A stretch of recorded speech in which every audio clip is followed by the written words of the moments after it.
This is SpeakEasy, the podcast where I talk to our guests about their beverage of choice and lessons learned from lives lived in the marketing trenches. I'm Doug Stanley Hunt, founder of Catalysis, a digital marketing agency here in Seattle, and your host and bartender here in the Cloakroom, the hidden bar in the basement of our home in a 100-year-old former church.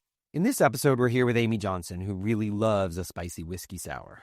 I'm intentionally burying the lead by glossing over what she's learned during her amazing career, from chasing student debt at Sallie Mae to leading innovation at Starbucks, and finally becoming the CMO of a $13 billion company at Zillow. There's so much to discuss. So let's go learn something. We're here with Aimee Johnson, an old friend and one of the smartest people I know.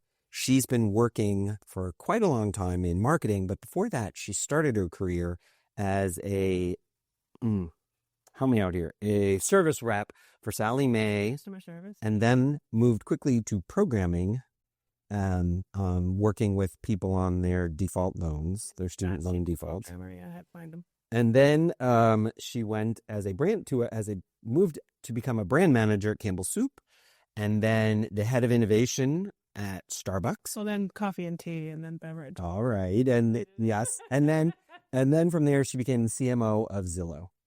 And I wanted to have her in because she's got a lot of experience. And first, we're going to talk about her beverage of choice. So, what's your beverage of choice? Whiskey sour. Okay, the whiskey sour. Now let's talk about that. Why? What are the ingredients? Let's see. We have right here. I'll make it. Why the rye? It's warm. It's like and this is my drink of choice for the season that we're sitting in, which is fall and winter time. And so I like something warm. It's like chili of the liquor world. I love that. And then after the rye, lemon juice. Little pucker. Little pucker. A little pucker. It just offsets it a little bit, so that's nice. And simple syrup. It's always good to have something sweet. I'm with you. And then finally, well, two finallys. I have it right here. Egg white. Yes, that's actually the reason why I ordered this drink. For the egg whites. Yes. Okay. It adds like that nice fluffy texture, unexpected fluffy texture. Okay, and protein, which in a protein-obsessed world. No, I'm not drinking it with protein, but I'll take the extra grams. All right. So that's good. That works. And so then you shake it because you want to fluff up the egg whites. The fancy bartender is do kind of. You're gonna flip behind. I can't do that. I'm not good enough. I'm not experienced enough to. I'm an experienced drinker, but I'm not an experienced. Let's see that. Let's hope it. There we go. We're doing a one each, but it is morning when we're recording this, so we're putting out a little bit of. There we go, and then the final, some spicy bitters. Oh, nice. Let's think too much, but you know what? And then a garnish. Spicy is good. I like the spice add. I used to just get a whiskey sour without the spice included, and it was good. It was a nice, refreshing drink with the citrus and the nice textural top. But the kick is just the added. I don't know. It's like a little bit of joy in your cup, and it reminds you it's still there after the drink is over, right? Cheers. What a way to start the day. Thank you. You were surprised I was going to mess it up? Okay, thank you. All right. No, you couldn't flip it behind your back. I wasn't sure what to expect. So let's talk about lessons learned in marketing. When we were talking before this, as prep, I wanted you to talk about all your failures. I said, there's so much learning in failure. I don't expect anybody to make the same mistake twice, which I think is a really important lesson for anybody. It displays a growth mindset. You said something very different, and I thought it was really interesting. Do you remember what you said? I think it might have been you can learn from your failures, but you also learn from your successes. Yeah. When you're successful, you also have failures and successes within there too. Yeah. And I think you said that really beautifully. You said, well, can't you learn from your successes? And I thought, wow, okay, that's true, because you've had a lot of successes. But let's talk about... Failures too. Fair enough. I think everybody seems to be focusing on the failure part. Yeah. And I think it's an and, not an or. So I think I've learned a lot from both, I would say. When you started, I guess, let's talk first about you were in customer service at a loan. Yeah, no, it's Sallie Mae, but you were talking to people about their defaulted student loans. Yes. So my dad, I just got out of college, graduated from Virginia Tech. Yeah. With a degree in marketing and a minor in English. And back then they didn't have a lot of people that go to campuses and recruit and stuff. So I go back home And my dad's like, so you have like 3 months to find a job. And I love him for this. And this is not but I had to find a job. And so you look at the newspaper, because that's the way it was back then. And there weren't a lot of jobs because when I came out in the 90s, there was a recession going on. So I had a couple choices. I could have gone to Richmond, Virginia, and done overnight trucking. I could have worked in Loudoun County at a magazine called Guns and Ammo, selling ad space. I actually know that magazine. Okay, yes, selling ads. Or I could have been a customer service rep in Herndon, Virginia for Sallie Mae. And that one was the closest to where I was living in Anaheim. And I was like, okay, customer service. I could do customer service. So, but I didn't really understand what being a customer service rep for getting defaulted loans repaid would be like. Which is why you quickly pivoted from misery to programming. So 6 months, I was there for 6 months. And I think I was going home crying like every day because it was super sad because there were kids my age or a little older that, misplaced one loan and now they were in default or you had to talk to them. And it was just, I learned a lot. You have to be empathetic when you're listening to on the phone. They're going to be yelling, but it's not necessarily at you. Like there's a lot of stuff. I learned a lot about psychology as well. Yes. And I also learned I didn't like being put in that position per se. Yeah. So I learned my dad and my sister are both in tech and we had computers all growing up. And so the company was fine. I wanted to still work for the company, but they needed SAS SQL programmers. No. So I learned I already knew BASIC at the time, but I already knew some programming. So I learned that. Oh, we both went to Virginia schools. I remember Fortran, BASIC, COBOL. Yeah. Anyway. Okay. So then now you're over in programming and then you decided to leave. So I did that for a couple of years and I always wanted to be doing something with marketing. My uncle was in advertising. My cousins were all in some such fields like that. And I just enjoyed it. I liked watching commercials. I liked making things for customers. Like I thought it was fun. And I wasn't going to do that at Sallie Mae. So I went back and I got my graduate degree at George Washington University. And I took night classes there.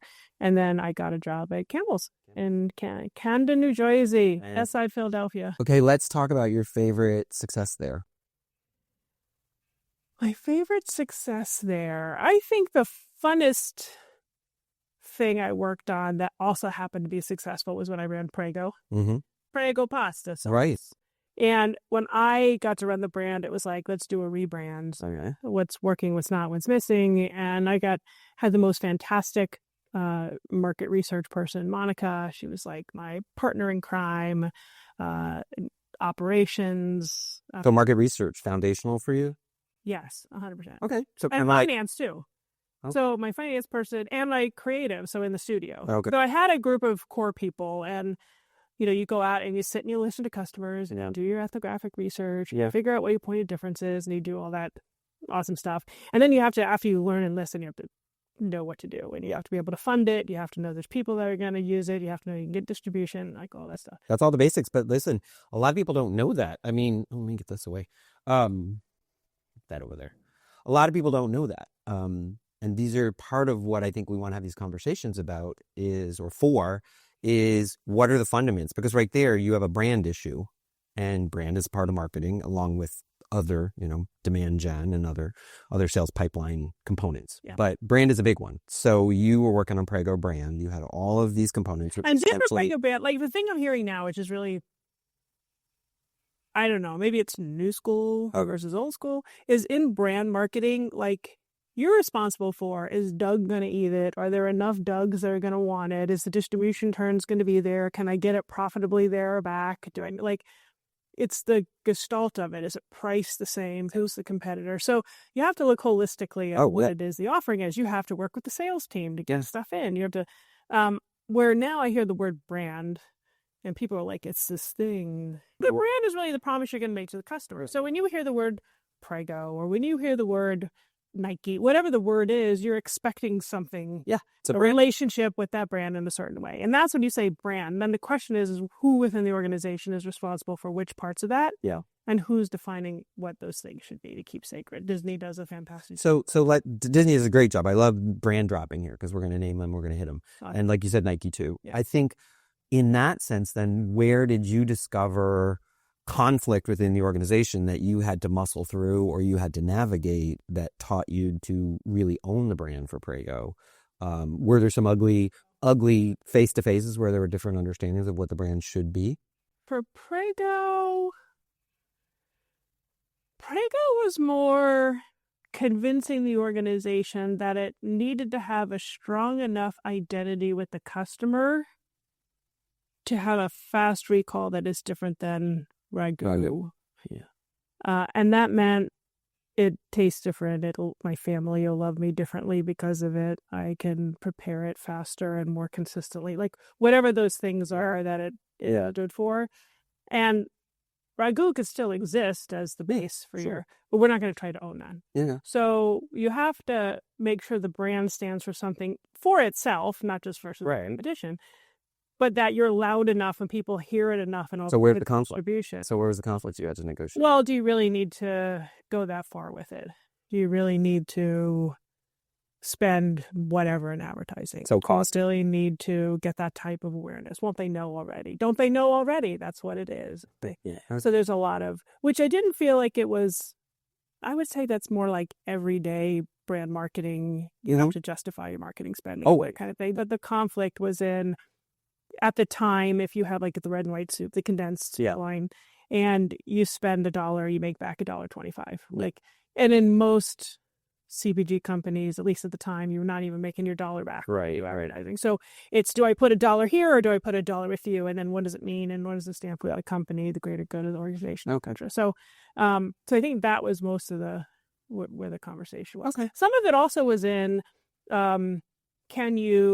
had to look at the bottle and we looked at the label because we had to self-fund some things. So some of it was, do you need a 6-color label? Can you do the same thing in a 4-color label and get a couple $1 million too? Yeah. Or can you have a different lid closure on a bottle, that more generic bottle that the label can make it look more upscale, but you can save on the production. So why did you leave?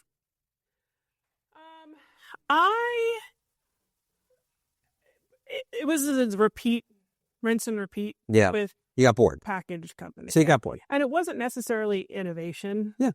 And I love innovation. I love like seeing new ideas. So innovation for you is the egg white or the spicy bitters? It's spicy bitters. Spicy bitters. Okay. Yeah, because you're taking something that someone loves and you're making it better. Although innovation, I don't know. That's a really good question because it depends on from where you're starting. It could have been the egg white if they never put egg whites in one of these before. And you have drink. That's true. Then it was the biggest surprise. Yeah. So all right. So that gets you to innovation at Starbucks. Did you see what I did there? Yes. Okay. Yes. You did it. I ran a small little amazing company within Starbucks Teavana. called Tazo Tea. Oh, Tazo, which is still out there, but Teavana's been. There's some acquisition there. No, Tazo. So did they spin Tazo off? So in 1999, Starbucks bought Tazo. Okay. Steve Smith was the owner. Fantastic, amazing individual. He created, I believe, 3 different tea brands. So he had Smith Tea after That's what I say. Part. He likes tea. He does. He passed away a couple years ago. Liked tea. Sorry. Fantastic individual. Very passionate about his tea. And then I joined Starbucks in 2004, and my job was to integrate the Portland tea, Tazo tea, into Starbucks. Okay. And it was super fascinating for me because I was excited to be part of. Starbucks wasn't yet in every state. Like it wasn't the size it is. It was very, And they were coffee. Yeah. But I love tea. And it turns out at least half the people in the company, including the baristas, like tea too. So if you find your audience, Okay, find your audience. But I learned a lot there because talk about failures. You walk in and, your boss gives you a task. Okay, you need to integrate this business into our business. Here's what we think it is, And you hear that as your mandate and your charge. So you're like, I'm going to go down into this company and I have a mandate and a charge. And you don't ask the person, did you tell them that was my mandate? Or do they have a joint understanding of what this mandate looks like? And they're already scared probably, or are they scared or grateful because they've been bought by Starbucks? They're grateful for the money, but they're nervous about what's going on. They're nervous. It's little autonomous tea company run by an independent individual, and Tal was the other gentleman that. So now it's part of Starbucks, and somebody's coming down that wasn't even part of Starbucks before to help them. Help them. Right. Yeah. Okay. Integrate. Right. Okay. So So what did you do on the brand side to square that circle? Because it still is Tazo tea. Yeah. And Starbucks has had other forays into tea. Yes. So what happened? So it actually did very well. We really created, Tazo had to have an identity to itself to bring credibility into Starbucks, because Starbucks tea at the time didn't have the same type of credibility into tea, even though it started as Starbucks coffee, tea, and spices. Oh, right. Yeah. So Starbucks coffee, and then people were like, is it coffee tea? Like they couldn't understand. Yeah. Really, when we did customer research about it. So when we had Tazo tea, it's like, oh, Tazo tea, like it's Tazo tea from Starbucks. Yeah. So you think about it, there is a complication, because we were the first ones in the United States to bring in the matcha green tea frappuccino. I did that in, I would say it was 2005. So in Japan, they were already making it. But 2005, like that's 20 years ago. And it just seems so new and fresh. Everybody loves them. Oh God, that's the thing we should talk about. Because getting matcha from Japan here, and you have to have a certain amount of sweetener in it, otherwise it gets stale, because it's an actual like food product. Yeah, that's a whole other thing. There's a whole other learning about production and distribution. Okay.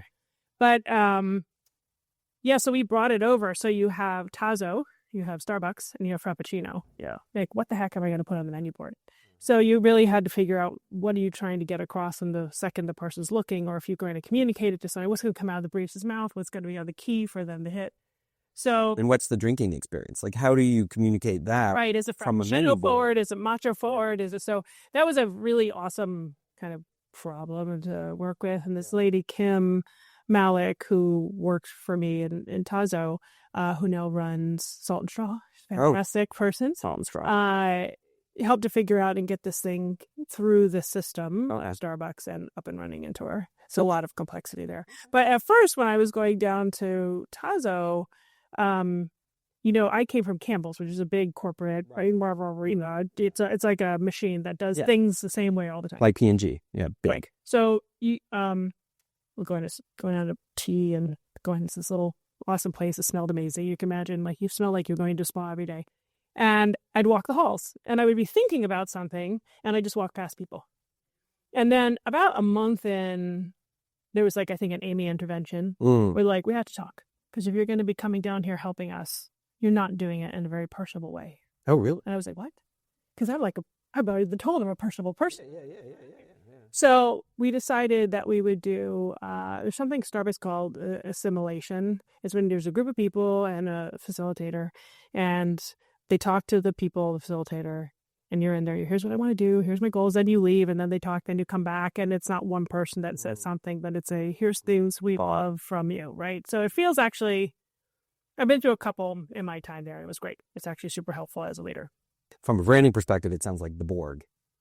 Hey, you're going to be assimilated, and it's not a good word. It's a little harsher than it is. It's actually more. It's a quick way to get up to speed on what your team's assumptions are and to make community. So what did they say about? So they're like, you don't even look at us. Okay, so the thing is you're not coming across personally. You want to integrate us back into this huge company, Starbucks, which again at the time wasn't big. Yeah. It feels a lot of feeling worlds. It feels like you don't really care about us. It feels like, who are you to come in? And some of the examples they gave were, you walk right past this other lady, Aimee. You walk right past her in the hall, and you didn't even look up and say hi with her to say hi. You were going to the refrigerator to get your lunch, and there was a group of people sitting at the lunchroom table or at the area there, and you didn't stop to see how people were doing. Like it was because the place had grown up that way. So I clearly was not paying attention to the cues of their culture. Mm-hmm. I was listening to what my boss had told me to do for the culture that hired me in. And so that was an interesting, listen first. And people. So in talking about the innovation that you've done with via when you were at Starbucks, moving on to innovation with online order, the whole rewards program, the digital communication program, instant coffee. I'll ask you about the people you've left in your wake, and what would they say about you, the angry and bitter people? Well, starting from when I was in customer service and then through this example I just gave you and jobs I've had, you really want to try to not leave people in your wake. You want to make sure that you can bring people along with you as much as possible, at least so they feel like they're heard on the other side. It doesn't mean you're going to agree with everything everybody's saying. And everybody who works with you isn't going to be promoted along with you necessarily. Right. They may do different things. They may leave, have a baby. Treat them as if, like, you want to listen as if you want to be heard yourself. Like, you want to, and it isn't to say I didn't argue with people, and there's people today that if you like dial them up are like, I can't believe a meeting she was sitting in, I didn't hear it. The intent is to bring in as many people as you can in order to help make smart decisions, because I have my one brain from my one point of view, and the next brain I bring in somehow is going to be additive some way. Either if you don't know the business I'm working on, you may know the people I need to talk to, or you may have a life skill or an experience that I don't have. So yes, actually, I think, yeah, in creating those relationships with people, sometimes they pay off in ways you don't think about. Any examples of that? Sure. So, and this maybe is a thank you in case Mary's asking. You can make us thank to this. Yes, thank you, Mary Wagner. So I was in one of my first meetings. I was responsible for launching the instant coffee from Starbucks, which we hadn't named yet, and we're sitting in a board meeting, and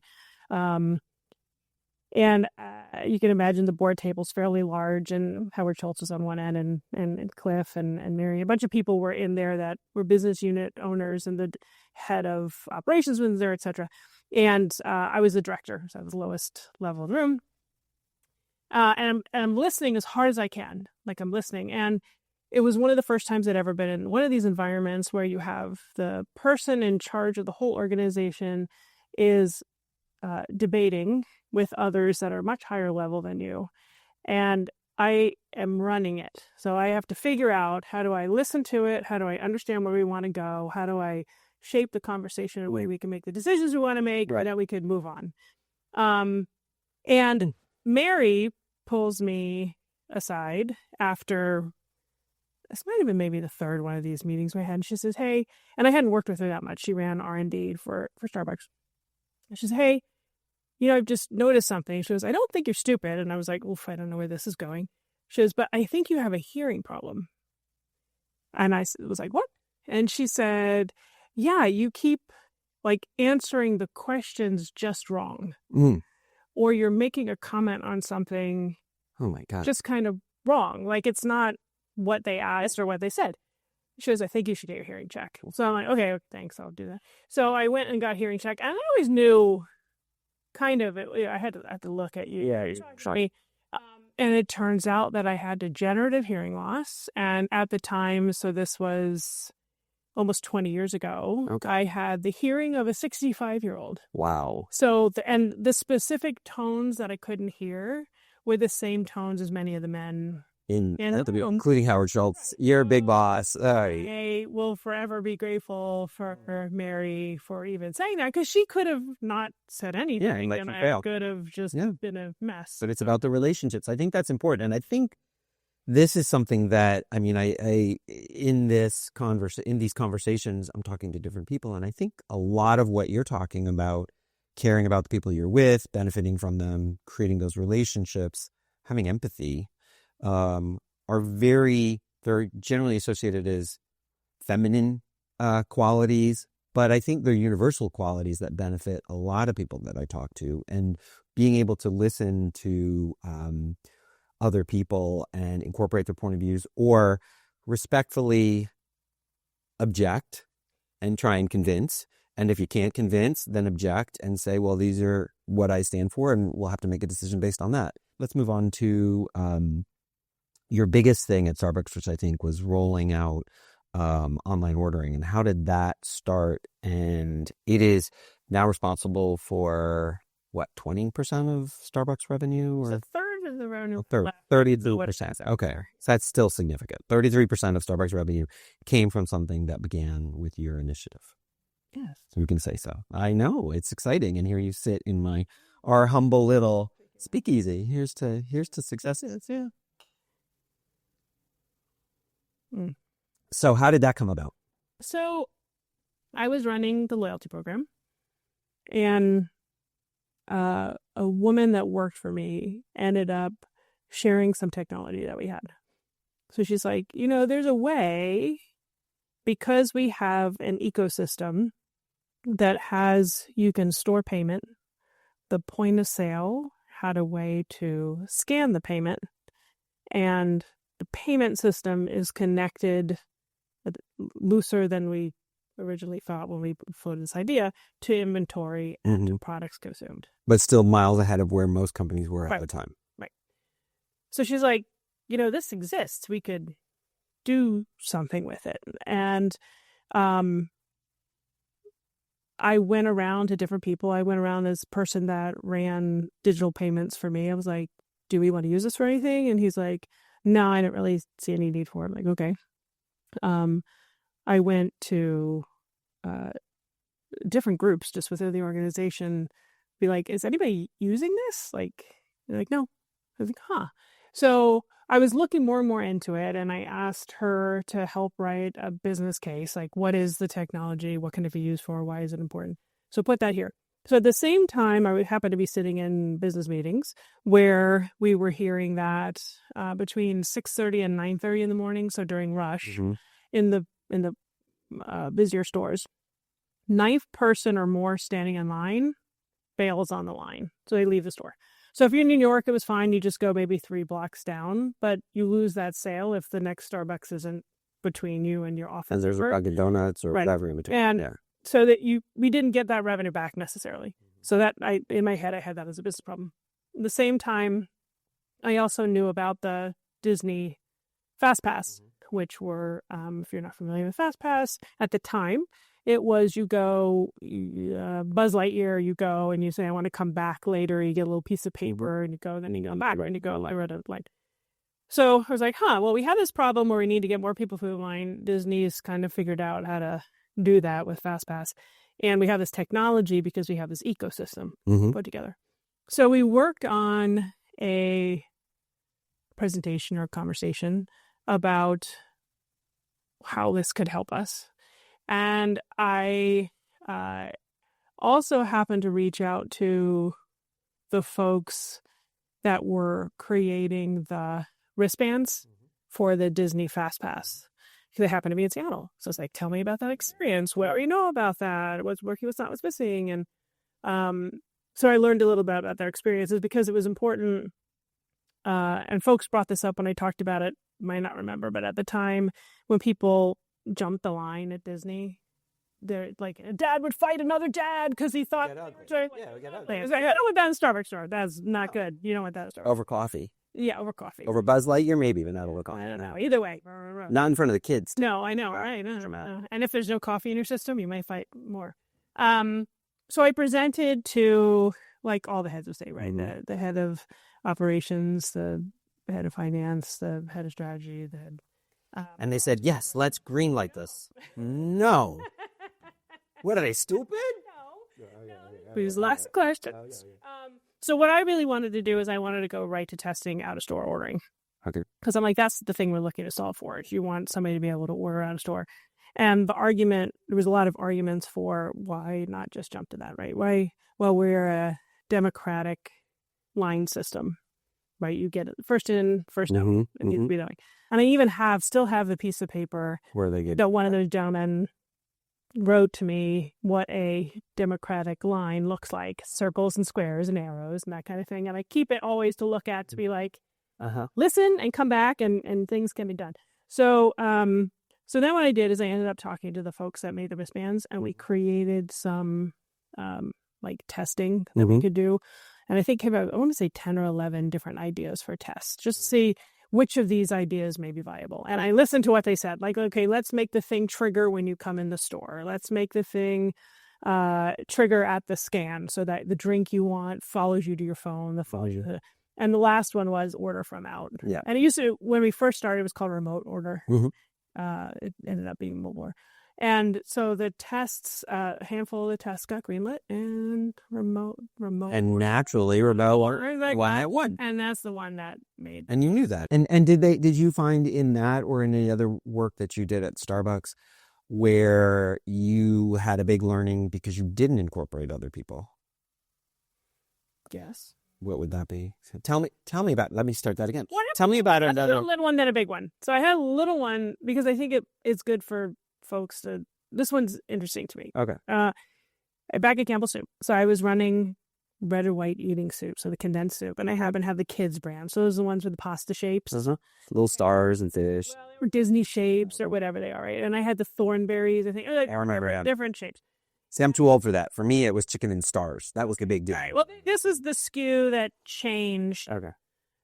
The SKU stayed the same on the shelf, but you got to change the pastas. Yeah. So you need to change the label. So you can't have Blue's Clues label if it's a thornberry or something, right? Probably just cross generations. But so Mary Chin was my partner in the design center, and she's awesome, super creative. And of course, I walked in. It was my first one. I said, literally, here's what I want drawn on the label. And she's like, well, but I don't think that's really what should be on there. Like, she's the person that creates the labels. And I'm in there. Like, here's what you should do. So you never done it before. Yeah. Marketing masters. She's like, well, I don't know you want that. I was like, no, I do. Yeah. No, you creatives not listening to what I'm saying I need, right? I own this business. Okay. That people throw around that a lot. And she's like, fine. I'll do that. Fine. And the meeting was contentious. It wasn't great. Yes, and became great friends with her. So then she comes back to the table and she shows me the thing I wanted, which was crap. Like, it was not good. It was too cluttery. Lots of things went wrong with it. And then I said, oh man, wow, you were right. She goes, yeah, I know. And she was like, here's what you should recommend. Exactly. And I was like, that's awesome. I never questioned you again. So, after that, she's like, here's what works with us. So trust people who have an expertise. Well, and give your expertise to them, right? So what's the customer want? So if you give your part to somebody who can then hand off, let them do it, have conversations, and then give feedback. And that's something that I learned long ago as a theater major: is critique is a gift, and giving somebody feedback. It's a gift. And so if they're doing something and you do it in the right way, you're saying, this doesn't make sense to me. Well, if it doesn't make sense to you, it might not make sense to 40% of your market share. But feedback could be good too. No, I think it's a gift. I'm saying it's a gift. Yes, I have always. Okay, so that's okay. So that's that one. Now another one, because I don't know, I can't help myself when I get all excited about the possibility of something happening. And again, I got trapped in this whole. There's a new thing. Let's green light it. What was it? So the Clover machine. And for everybody who doesn't know, the Clover machine is this very high-end coffee machine that allowed, that's when I first actually met Aimee, who was working on coffee innovation for Starbucks and reclaiming Starbucks coffee authority is, I think, how you phrased the brief. And the Clover machine gives you the ability to make an unbelievably delicious cup of coffee that small mom and pop coffee shops were charging higher prices for a cup of coffee that you could taste the terroir, like a fine wine of the beans and where they were grown, et cetera, et cetera. And it is delicious, like I said. Delicious. So the problem with any retail establishment that has any type of speed or efficiency required from it is everybody is trained to do a repeatable routine in a certain way. Mm-hmm. And every time you put a new type of machinery in, there is an entire process that has to go through to make sure that the customer's expectations are not unmet, that the person who is making the thing for the customer is, like, I don't say happy in their job, but hopefully happy in their job, but at least knows what they're doing and can do it well. And it can be communicated easily to the customer. Okay. So, but and the machine is repairable and circuits and clean, which is there's a whole thing about new machines. So, and then is the point of difference big enough that all that's going to matter? So, I get a store. Parents like, make this happen. Like, great, I'll make this happen. And we get a store that we could put it into, and we put in the store. And I talk to the store manager, and I'm thinking I'm doing my due diligence because I got right to it. And I saw the potential of, okay, maybe in a second store. So, okay, so I'll manage that. I'll talk to the district manager who had the two stores.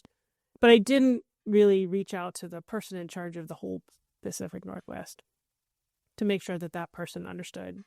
This might roll out everywhere. Right, because I was so excited. I was like, thinking it's a darn good cup of coffee. Like, this could be really awesome. So it was not a malintent that I didn't reach out. I thought I was reaching out. This was one of those I didn't know what I didn't know things. And it turns out that was not a great move on my part. So we ended up working very well together on the project moving forward. And so did Howard make you apologize, or did you? No, he didn't make us apologize, but he pulled the two of us together and was like, the way this is working right now is not going to satisfy the customers or employees. So we need to figure out a solution. Yeah, they're down his own head as a kid, so we're gonna fix that. Well, if I were head of operations, I'd be ticked off at you because you're introducing something from corporate. I mean, it's like that you needed to do an assimilation with. Yes, in my brain, I was thinking it's a little test. Yeah, it's a little. I don't even know if I need to bother this person because this is just a little test we're doing. But took me because I was in packaged goods and financial services. I hadn't really been in retail that long. Be like, oh wait, that affects everything. If you had one piece of advice, I've tried to isolate a few of your pieces of advice about working with people, bringing them along with you, not running through things like a bull in a china shop, and actually think about what other options are there, listening to people's expertise and bringing your own feedback, but letting them do what they're good at, not trying to be good at what everybody else is doing. That's a lot of learning from this conversation. What else? Anything else? I guess maybe two more things. One of the things I did learn at Zillow, which was interesting, was they are a site that you go to and you look for homes. How much is your home worth? Right. Or you be like, oh my God, wouldn't it be fantastic if I had this house and this place? Oh, it's the Sears wish book. Remember every year? Totally love it. Yeah. And they wanted to do something new. They wanted to be able to buy and sell homes. Now, you have to think this all the way down to the person that's trying to execute is the engineer, is the product manager, are the people that have hands on the creation of the product in a space culturally and knowledge-wise and other things where that pivot of going from something like they were a marketplace to an individual stall, which is much different, are the people that need to execute that going with you on the journey from this huge culture change. Yeah. And it was a little bit, I saw that when I was in tea and had to talk to a coffee company. And in Melbourne and Pay, you had to be like, well, we're not just in store. We could be out of store. We're on your device. Yeah. There is a mind shift that has to happen in people you work with, I think, to be successful, and then planting the seeds and growing the innovation you want to see. Because if the folks doing the job don't really understand what the customer benefit is, what the company benefit is, what the job is now, has it changed or not? Are you running a relay still by yourself programming, or are you running a sprint by yourself programming, or is it relay where you have to know okay before and after? Yeah, hood to coast. Like all that. So I think that's something to really pay attention to, and for innovation and thinking about how to do something different, your ability to see around corners and strategize and visualize all the way down to being able to execute it doesn't mean the people around you that have to do it are actually. And you have to figure out your way around. I get it. And their brains are so scared to say, I don't, but I'm the only one in this room who doesn't get it. So now I'm not. I don't want to feel stupid. And then that's where the ball gets dropped. Below that. How do you create what that is? Happen. And some of it is, what I've learned is some of it is the layers. So depending on where you are in the organization, if you're a senior leader, then who are you influencing in the organization that that has the legs to get it over? And I think some people call that politics and they have a sour face. I think politics can be just communication throughout an organization in an orderly way. You have an end result. Yeah. I think part of that is hubris too. I think as a leader, a lot of times I've seen, I've thought, well, anybody can come talk to me. We're not a big company and we're all approachable. And what you realize is there are some people that either they don't have the comfort or the hierarchy and the power balance is so skewed that they really can't. And I was in a panel and I realized as sort of the the agency owner that was being discussed at this panel, how to bring something to the table that the other people couldn't talk about. And this was it. It was, I said, I realized I have had to cultivate relationships with people who do have a similarity to the people that I can't break through to in communication, and make it very clear that they can approach people. Here's my credit card. Go take someone for coffee or lunch and dig into why this isn't working or what they feel about that. And then let them know that I'm in their court, but it's okay to pass this information through you, and you're going to put it in the right fashion to be heard by me. And that's so one of the reasons why the loyalty program still exists at Starbucks is there was a point with the loyalty program that if you just looked at the numbers, if you were managed a store, you'd see this big negative dollar amount taken out to pay for the loyalty program. Oh, yeah. Being the one running it, you're kind of like was it Fox watching the hen house? Well, believe me, that money's really going towards something. Yeah. But I had to work with Rob and Mark, both my finance connections, to come up with a P&L that was like, that's not me. Right. They're kind of auditing. They're like, okay, so how much incrementality are you getting from that? Right. I partnered with them to have credibility in this way that made it authentically be the reason why this program is working or not working. And I think you also sort of created, you haven't given yourself credit for it, but you created a sort of early gamification of the retail experience on a device. Because that idea of, it's double point stars Wednesday or whatever it was, and buy this and get extra points for this, or buy this and that. Well, that's why we did stars. Yeah. Because everyone was doing points. Yeah. And we decided to keep the stars because the star didn't mean anything. You go to point means it's not like $1. So everybody was more like airline points. And I think the stars were amazing because it did change behaviors based on your interaction with the application. I didn't create that. Somebody else did. Oh, wow. Credit for that. I love getting credit. You did credit, but we played with them. We did the personalization stuff, and then we brought it to the forefront and those kind of things. But that was a brainchild of but it was a platform that could expand into that. And I think that is a fundamental openness that I think was part of its success. So congratulations. Thank you. So thank you for your time. Cheers. It looks like I've been drinking more than you. Of course, just so everybody knows, it's like 11 o'clock in the morning, maybe 11:30. Okay, so we're drinking before lunch. New York. Okay, we'll pretend we're in New York having an afternoon cocktail. Oh, actually, London this evening.